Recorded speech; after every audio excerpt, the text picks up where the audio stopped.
Hello, and welcome back to Coin Lady channel. As of this past November, it appears that the next month and the rest of the year will be quite significant for this area. One of the most recent topics we've covered is the market's price movement, which has recently seen a surge in the value of several older coins and the continued ascent of Bitcoin. Regarding the month of November at the close of the year, we aren't really discussing price movement. However, if it coincides exactly with that, I would be delighted. Let's rewind to the 18th now, for the reason that I have previously stated that the stars are aligned for November to be a pivotal month for substantial innovations and changes to the global financial system. SWIFT has been dropping dates for ISO 22, and we've been keeping tabs on them. The European Central Bank, ECB, is laying the groundwork for the new digital world of finance, which of course, begins next month with the implementation of the digital euro. I was quoting an original tweet from the ECB, which did get deleted. It appears as though the following month and the end of the year will be really intriguing, what with the schedule involving crypto and the bull run, the halving, and other such events. This could suggest that there will be major price movement in this market by the end of the year. It's imperative that XRP rise over 56 cents, as Bitcoin has just broken through a similarly key barrier level and is extremely near to doing the same. Outside of all this, though, even the BIS is right, I believe Bitcoin will soon reach $40,000. Finally, on October 18, a cybersecurity and CBDC conference on securing the future monetary system will be held in Basel on the 8th and 9th of November of this year, which is why I used the date November 2023 in my quote. This announcement came from the BIS on July 7th, as part of Project Apolar Polaris. This is a major development worth investigating because it has to do with the stability of CBDC in the currency of the future. The dates given are also very close to the time frame in which ISO 2002b is expected to be implemented. You should keep an eye on what organizations like the BIS, ECB, IMF, etc. are up to behind the scenes. In addition to this, you may recall this post from last August, when I was deep in the weeds of Ripple while working on a large proof of concept with the Bank of England. The amount of data discussed in this discussion was very massive. But in the end, you guessed it, the summer of 2024 and the months of November of that year are crucial. Everything is in place for the UK to enter the digital age of banking with the launch of the new RTGS system. Do not see Ripple documents as a major development because of their age. Here we have a few potential dates for 2024 and 2023 to consider. We are witnessing the implementation of extensive plans.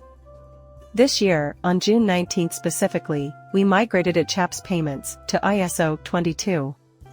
Multiple messages. The next level.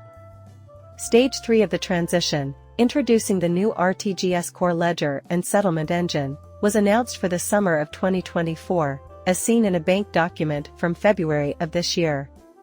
That is, beginning sometime around now and continuing until sometime around November of the year 2024. Major changes to these RTGS systems and other major payment systems are expected to take place over the entire year.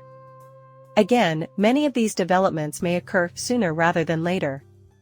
These ties are certainly not insignificant, and as I mentioned before, Ripples like Ripple have been firmly established in the UK for quite some time, and they have many plans in the works there as well.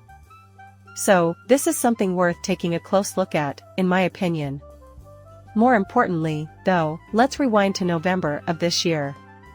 Here, have a look.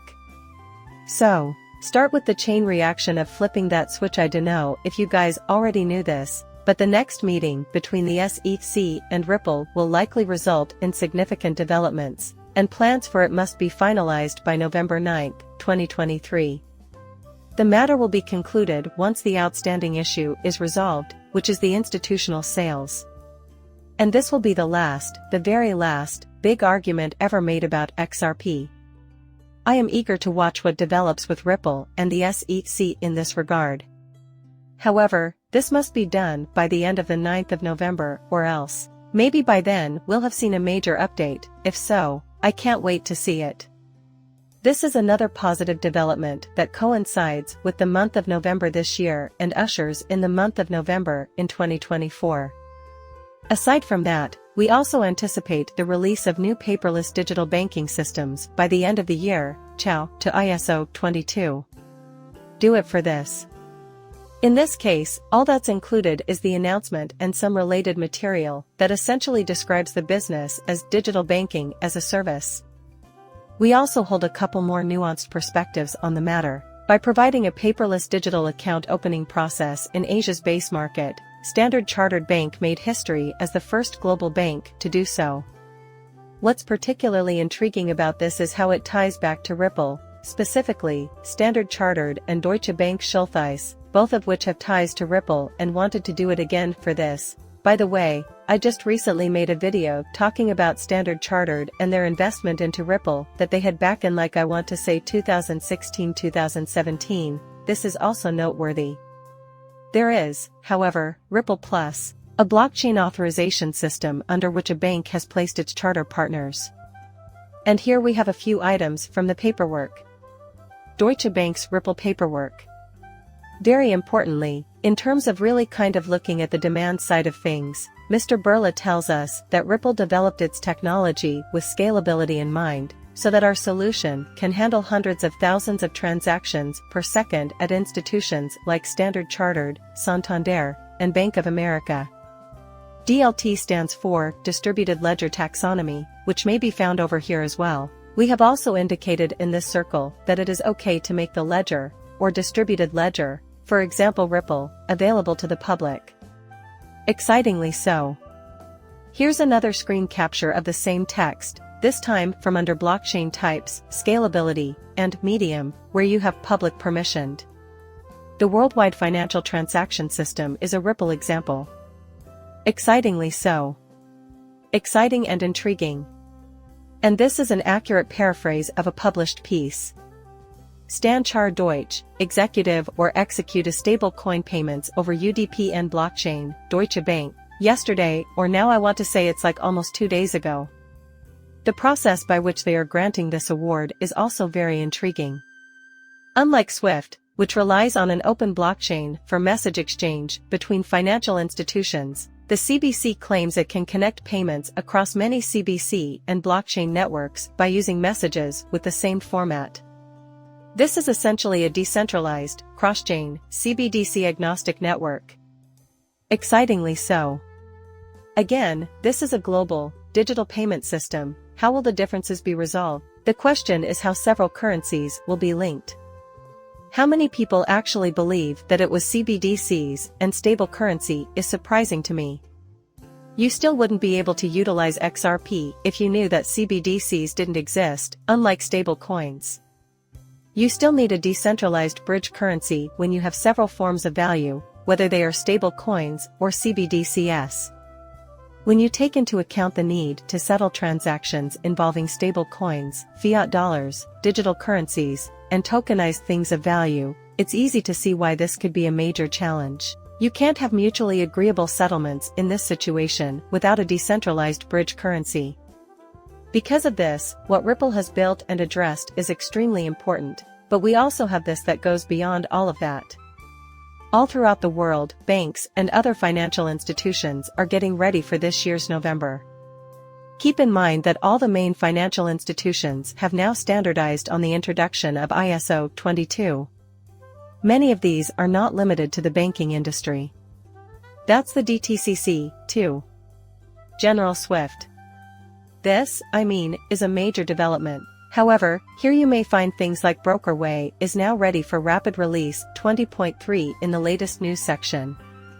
Our system platform STX is now ready for rapid standards release after months of investigation, development, and testing. It complies with the upcoming changes on November 19th and supports both the existing message and messaging standards. Fields 50 and 59 over here also have their validation set to F for the new format. In this article, we noted market practice guidelines that have advised the international community aim for this to be in place by November of this year. Big things are going to be happening in the coming month, I can tell you that much. Wow, this is fascinating. The Federal Reserve also provides service to the United States. Those who are unaware should know that the Fed currently service is still in beta. Given that the program's pilot phase, which began in July with about 110 providers and is now anticipated to go live by the end of this year, you can see why. Don't forget that starting next month and continuing through December, significant reforms will be implemented throughout the financial sector. We are talking about big revisions from the BIS and the ECB, as well as regulatory guidance and guidelines, all of which have coincided with this time frame. Moreover, there are exchange-traded funds. Many significant events seem to have coincided with this particular date. The present location included Washington, D.C.'s Gresham Technology. The projected release date for the SWIFT 2.0 standards, November 19, 2023, is rapidly approaching. And now, because the times demand it, we've included translations that follow the innovative ISO 222 standard without any hitches. Unlike other releases, this one is special. 3 additional man-years of work have been put into improving rapid library support. Time is ticking away, and November 19th will arrive before you know it. In addition, we also have Quick, the fast senders issued 20.3 is coming soon. The Medium post is presented here as an afterthought. Allow me to bring the focus in closer so you can see. SWIFT has also modified its foreign currency messaging to meet the demands of a dynamic market. Both standard currency code and the lack of additional support for digital currencies in non-deliverable FX trading are discussed in the same paper. Instead, this format will be updated so that it conforms to the ISO standard. DTI is the standard for identifying digital tokens, and it features a check character in addition to the regular 8-character DTI code. The SWIFT network will begin implementing these and other improvements described in the SWIFT Standards Release 2023 on November 19. A breath of new air in a field often criticized for being trapped in the past is the industry's apparent lack of reluctance to embrace digital banking and its rapid ability to adapt and accept. So, what's different now? Just what is going on here? There have been significant shifts recently. Because of this, it is of paramount importance. Again, we are not discussing cost. We are not discussing market fluctuations. I would also be pleased to see price movement. The market, however, appears to have converged on this particular date. This date in this timeline is where everything has been coming together. My anticipation is through the roof. Is it true that this will occur instantly? Is there going to be an immediate shift in conditions? Certainly not. But I do think that a lot of these changes are measures that need to be put in place in order for us to truly tap into certain digital currencies like XRP, BAR, XLM, Q, and T, etc., as I've always stated and as I've been saying in the previous several videos as well. So, with that in mind, I pray you found this video entertaining. If you enjoyed it, please hit that like button, sign up for my notifications. See you soon, bye.